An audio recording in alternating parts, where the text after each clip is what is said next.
Hola, ¿qué tal? Nuevamente los saluda Genaro Luis Cervantes, practicante de Aikido, Iaido y Yodo e instructor en México hacia Budokan.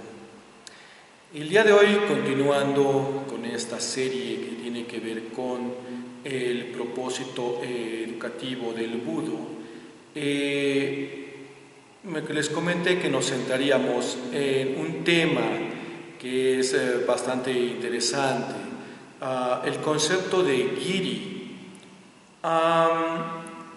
Podemos empezar abordándolo por una especie de mera traducción literal.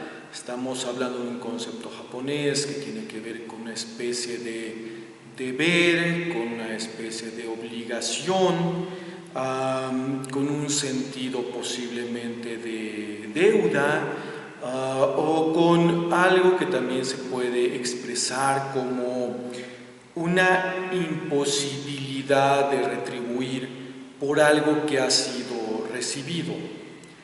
Este es como algunas formas de tratar de traducir. Sin embargo, queremos quiero abordarlo desde el punto de vista de la experiencia que se puede tener en el campo marcial, no necesariamente en el sentido social, donde estaremos hablando posiblemente de una idea de como tipo contrato social. En este caso, citaré algunos ejemplos en donde uno puede, hasta cierto punto, evidenciar expresiones de Giri marcial.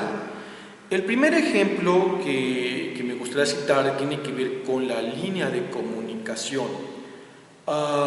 Bien sabemos que las disciplinas marciales japonesas son relaciones jerarquizadas. En un momento dado, el dojo, precisamente la comunidad de practicantes en el dojo, sabemos precisamente que tiene un orden, ¿verdad? Hablamos de la noción de Kohai, Senpai, Sensei, y posiblemente puede haber por ejemplo, Shihan en el dojo. Otra forma de expresar esa relación jerarquizada puede ver con el término Mudansha, Yudansha, Kodansha, o puede tener que ver con el sentido de el grado Kyudan o algún título, ¿verdad?, que miembros de la comunidad puedan ostentar. Entonces, partiendo de que son relaciones jerarquizadas, precisamente la comunicación usualmente, lo hemos vivido, el Kohai pide apoyo a su Senpai en un momento dado. Si el Senpai no tiene una posible respuesta para su Kohai, pues puede extender al Sensei, ¿no? Y si el Sensei no tuviera estrictamente una respuesta precisamente a esa pregunta, podría preguntar a su Shihan respecto a cierta duda que haya surgido, cierta pregunta, y obtener una respuesta un poco más precisa. Y a su vez pareciera que de ese maestro baja al Sensei, luego baja al Senpai y luego baja al Kohai. De ese punto de vista podemos expresar esta idea como de comunicación que al mismo tiempo respeta esta relación jerarquizada al interior precisamente de un dojo. Otra forma de observar, como ejemplo el concepto Giri, es precisamente la línea de conocimiento. Esto tiene que ver precisamente nuevamente con la relación alumno-maestro, ¿sí? Y a su vez de ese maestro con su maestro. Esta relación de conocimiento tiene que ver precisamente con la transmisión. En un momento dado, el conocimiento de alguien que tiene más tiempo de práctica en el camino, con alguien que tiene cierto tiempo en el camino y que en un momento dado ya instruye, a quienes relativamente tienen menos tiempo en el camino. Eso precisamente le da ese sentido de línea de conocimiento, el ejecutar la técnica o los movimientos relativamente de forma similar o con un criterio uniforme dentro de la comunidad de practicantes del dojo. Esta expresión puede incidir precisamente en lo que es, por ejemplo, el tiempo entre grados o el otorgamiento de grado. En un momento dado, el sensei puede estar al pendiente del progreso precisamente de los practicantes y proponerles cuándo es prudente realizar un examen. En otro caso, puede notarse precisamente que el sensei del dojo a veces no es quien entrega el grado, sino lo entrega, por ejemplo, el shihan. En un momento dado, eso precisamente son manifestaciones de giri, de respeto, es decir, es el maestro más avanzado, posiblemente el que firma precisamente el otorgamiento de un grado.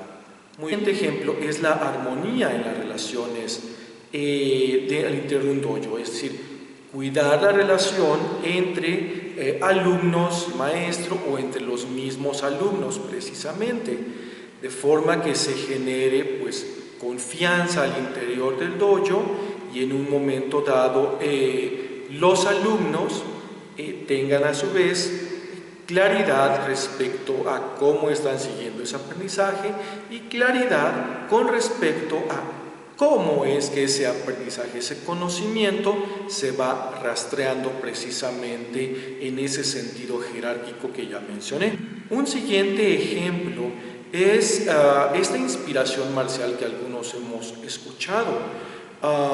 Por ejemplo, por citarlo, hay alumnos que pasan toda su vida practicando con un solo maestro y es gracias a eso, gracias a ese fuerte giri, a ese fuerte compromiso que se puede tener con un maestro, que en un momento dado, vía por ejemplo el antiguo sistema de Menkyo, Menkyo Kaiden, un alumno podría suceder precisamente a su maestro cuando éste falleciera.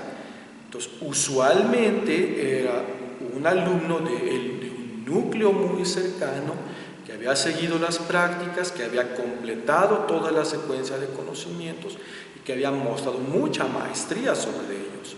Entonces, precisamente, al ser precisamente esa línea tan fuerte, ese compromiso tan fuerte, pues precisamente un alumno entre ellos podría suceder a su maestro, por ejemplo, y ahí estamos hablando de, bueno, el nombramiento, por ejemplo, de un soke, de alguien que va a preservar un ryu.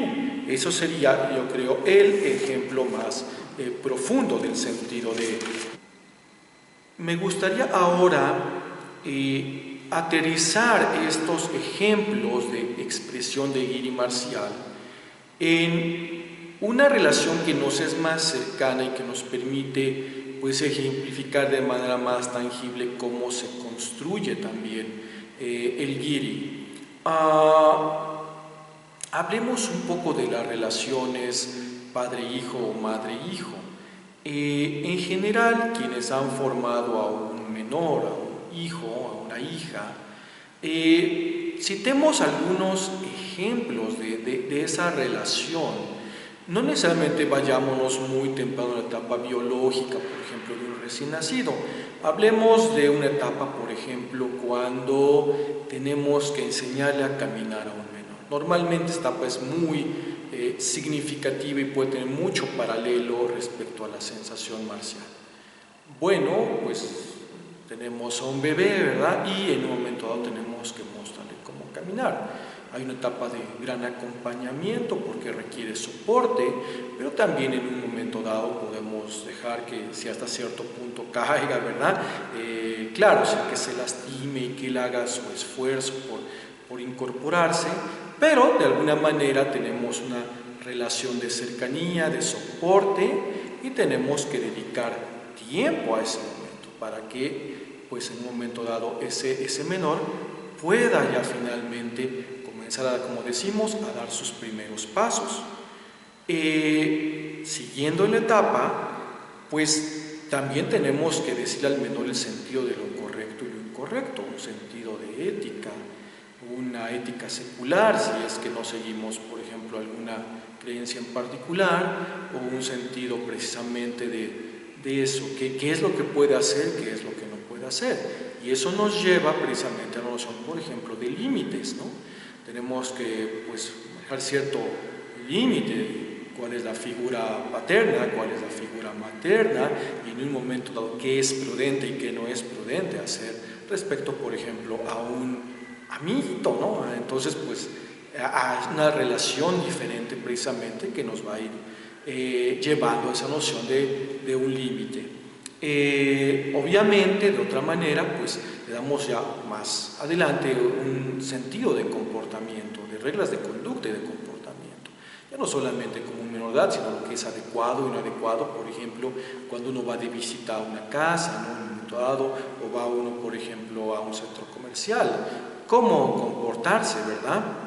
Y finalmente todo este constructo que vemos en la etapa temprana de un menor, pues nos da la idea de que estamos construyendo en él cierto sentido de interpretación de la realidad, la forma en la que va a poder interactuar con el mundo, le estamos sentando unas bases. Y obviamente en ese sentido es muy importante esa estrecha relación padre-hijo, padre-hija y viceversa, mamá-hijo, mamá-hija. Si nosotros buscáramos hacer un pequeño símil respecto a la etapa formativa de un practicante, podemos notar fácilmente eso, podemos notar que en la relación alumno-maestro estamos hablando de cuidar un avance progresivo. Es decir, cuando un alumno se nos presenta por primera vez, partiendo posiblemente de que nunca ha practicado una disciplina marcial, o bien ya la ha practicado, pero es la primera vez que va a interactuar con esta disciplina marcial en particular, o con una disciplina marcial en particular, pues partimos del hecho de que al expresarnos posiblemente su motivación de práctica, nosotros tenemos que cuidar un avance progresivo.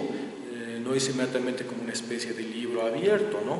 En muchas ocasiones, claro, aquí pasa algo, esa persona puede ser un menor, un joven o un adulto, y en función de eso a veces confía más en su intelecto, como si nuestro intelecto fuera a obviar un poco esa etapa, ¿no? De aprender a caminar, pero no es así. En un momento dado, el sensei puede estar al pendiente de ese avance progresivo. Obviamente le va a dar un sentido de lo ético también, qué es correcto y qué no es correcto, ya sea al interior del dojo, en la relación con sus compañeros, en un momento dado en relación con compañeros de otros dojos y en relación con otras disciplinas marciales, por supuesto. Obviamente le va a dar el sentido por el cual muchos llegamos a la práctica de la disciplina marcial, que es precisamente el sentido de disciplina, esa entrega a precisamente, por ejemplo, la repetición, el esfuerzo correcto, la práctica correcta, la escucha correcta, etc. Y finalmente con todo esto, el sensei lo que está haciendo es buscar un cierto sentido de sabiduría en el alumno, es decir, está construyendo, ayudándole a construir su experiencia de ese mundo y por ende precisamente el dotarle de cierta sabiduría que no tendría que confundirse con un sentido de inteligencia. La inteligencia pues el alumno ya puede tenerla y puede ser bastante inteligente, pero esto distaría un poquito precisamente de la experiencia que se va construyendo a lo largo del tiempo. Muy bien, entonces en este sentido también podríamos hacer un símil cercano entre la noción de cómo se construye precisamente este sentido de confianza en la relación, por ejemplo, padre-hijo, y uno tiene un sentimiento de que es algo que no se puede retribuir, ¿sí? Se crea ese sentimiento precisamente que perdura hasta la etapa adulta, ¿verdad? Respecto a nuestros padres. En el caso marcial estamos hablando de que al inicio, basado en un sentido de obediencia, de respeto, de sinceridad, que curiosamente son también tablones que aparecen en nuestra hakama, en las disciplinas marciales que se usa hakama, y si no, pues lo podemos observar en lo que aparece como el código del Bushido, pues precisamente basado en eso, se va a construir precisamente un sentimiento profundo de lealtad, ¿verdad? Precisamente otro tablón en nuestra hakama. Eso es ese fuerte sentimiento de giri marcial basado precisamente en este tipo de conceptos: obediencia, respeto, sinceridad, lealtad. Ujú.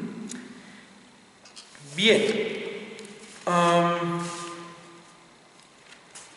Como conclusión de esta presentación, quizás solamente me gustaría abordar un punto de vista, y es este en particular.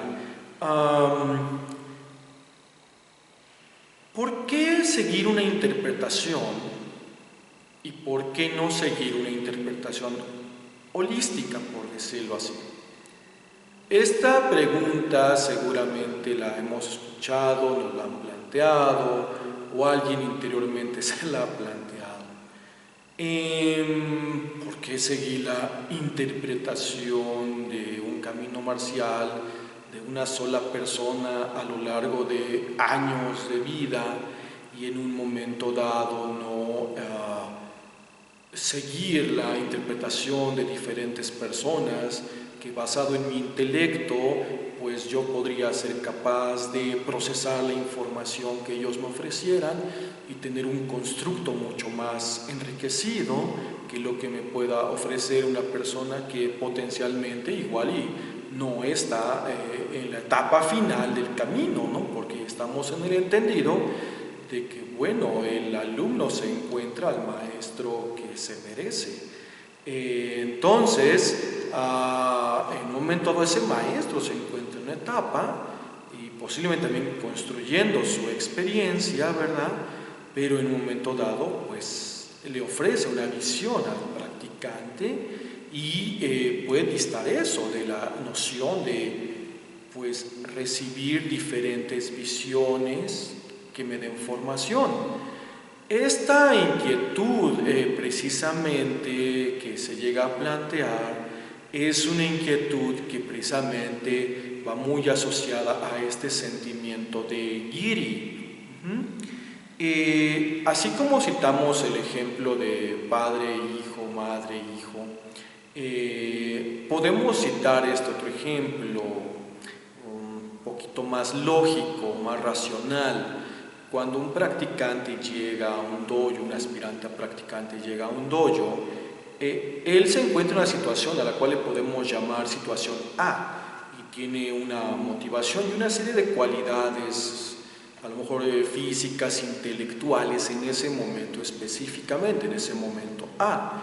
Y de alguna manera, intuitivamente o con alguna referencia, nos expresa una especie de ideal, como de situación B, que sería como la inspiración que lo está llevando a vincularse con esa disciplina marcial.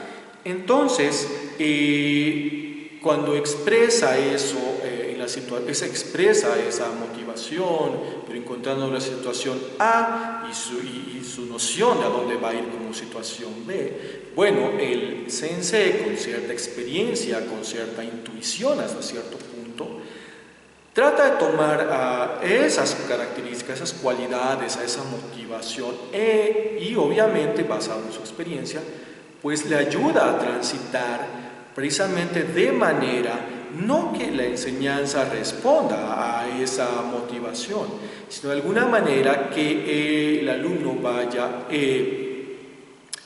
encontrando las respuestas que él mismo o de las interrogantes que él mismo se plantea, si no necesariamente todo se lo va a responder, en este caso su profesor. Sin embargo, al mismo tiempo el profesor está enseñándole a diferentes alumnos con diferentes motivaciones y diferentes nociones de lo que es B. ¿Okay? Entonces, en ese sentido, el sensei precisamente está apoyando ese tránsito. Puede pasar un cierto tiempo y quizá el alumno olvide su noción de cuál era ese B ideal o esa expectativa y comience a plantearse nuevos ideales, llamémosle C, D, E, F, ¿no?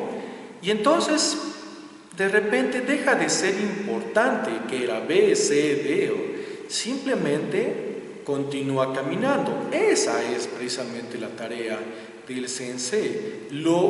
Tomó esa motivación inicial, la condujo alumno y en un momento dado trata de proyectarla precisamente potencialmente a una aspiración que le pueda hacer más beneficio también a ese practicante, basado precisamente en sus cualidades, en sus características, en su lealtad, en su entrega. Esto precisamente puede relacionarse con el concepto de Shuhari muy profundamente, precisamente. Es muy importante, como citamos en el ejemplo de enseñarle a caminar, la etapa Shu, la etapa en la que copio. Centrémonos en esa, en la importancia precisamente de que en un momento dado esté una persona y quizá un solo punto de vista acompañándonos. Alguien pensaría, bueno, es que me voy a encuadrar, me voy a encajonar. En cierto sentido, sí. Esa es la primera etapa. Tratar de copiar, de tener un modelo que precisamente me siente unos fundamentos, unas bases, para que exactamente, posteriormente yo pueda comprender diferentes puntos de vista y ulteriormente, como lo mencionamos en el sentido de cierta sabiduría, poder construir mi interpretación, que finalmente es lo que voy a transmitir ahora, así como la experiencia de un padre se le transmitirá ese futuro instructor, es lo que compartirá con sus alumnos, sin obviamente pues compartirá meramente información, obviamente, ¿no? Entonces, es aquí donde de alguna manera quisiera compartirles la relevancia de ese sentimiento de Giri. ¿Qué pasa en un momento dado cuando, por ejemplo, en etapa muy temprana como en la etapa Shu, que en algunas disciplinas marciales se llega a mencionar a tasar una relación de 10 años, por citar un ejemplo, uno contrae las siguientes etapas, el Ha y el Ri. Normalmente lo que ocurre si nosotros pensáramos que ir de un punto A a un punto B bajo la guía de un profesor, pues podría ser una especie, llámele una línea recta, como es el ideal de que la distancia más corta entre dos puntos es una línea recta, pues posiblemente nos arriesgaríamos a que nuestro recorrido entre A y B sea un poco parecido a un electrocardiograma, ¿verdad? De repente tendrá sus más, sus menos, y esto no significaría necesariamente nada más eso, significaría que estoy transitando entre diferentes puntos de vista que en un momento dado precisamente no puedo gestionar. ¿Por qué? No por las capacidades intelectuales, que es en lo que muchas veces sobreconfiamos, ¿sí? En nuestra capacidad racional o intelectual, sino en un momento dado porque precisamente me están compartiendo diferentes experiencias, diferentes puntos de vista y precisamente a lo mejor mi cuerpo, a lo mejor mi conocimiento, mi habilidad no me está permitiendo procesarlos. Entonces en un momento dado lo que voy a hacer es que mi cuerpo, mi expresión, de mi movimiento tenga diferentes referencias y no sea capaz de manifestar una técnica clara. Por ejemplo, ese sería uno de los mayores rasgos de quemar etapas, no tener una técnica definida. En un momento dado, con esa técnica yo podría exponerme a diferentes instructores, pero más adelante en el camino, por supuesto, en la etapa Ha, y en un momento dado ellos podrían agregar entonces sí algunos consejos, algunas recomendaciones. Y en un momento dado, en la etapa Ri, pues yo tendría ya una técnica muy propia, muy clara y maestría sobre mí mismo y sobre mis conceptos para poder proyectarlos y compartirlos. Creo que esto sería precisamente como el símil más valioso de la etapa del concepto Shuhari, conectándolo con la etapa Giri, y como cierro esta pequeña charla precisamente con una frase típica que es muy importante en los artes marciales. Esta es una exposición basada en una cierta experiencia. Puedo estar correcto, puedo estar incorrecto. ¿Eso de quién depende? De mi sensei. De lo que he comprendido de mi sensei, ¿verdad? Quizá mi sensei me diga, oh, no, yo nunca te dije eso. No, de lo que he comprendido de ellos. Y también cabe perfectamente otra frase. Cuando hay preguntas, pregunta a tu sensei. Si de esta exposición algún concepto te resultó precisamente que, oh, creo que esto no lo había escuchado de mi sensei, puedes preguntar a tu sensei. Si consideras que esta exposición fue útil, en un momento dado puedes tomar algo que sea útil Pero muy importante, siempre sigue la recomendación de tu sensei, porque precisamente él está construyendo esta parte. Esto fue simplemente una exposición de la relevancia precisamente de por qué cuando tengas una pregunta, pregunta a tu sensei, respeta a tu sensei, séle leal a tu sensei, ¿sí? En ese sentido, para las disciplinas que usamos una hakama, le estaremos dando vida a ese código del Bushido, le estaremos dando vida a esa hakama, la estaremos usando de manera honorable, porque precisamente tenemos un sentido de línea respecto a una enseñanza y respecto a quienes nos transmiten un conocimiento que por mucho no lo desarrollamos nosotros en nuestra vida, sino es resultado de un proceso de generaciones, en este caso generaciones marciales. Un abrazo y muchas gracias por compartir este tiempo.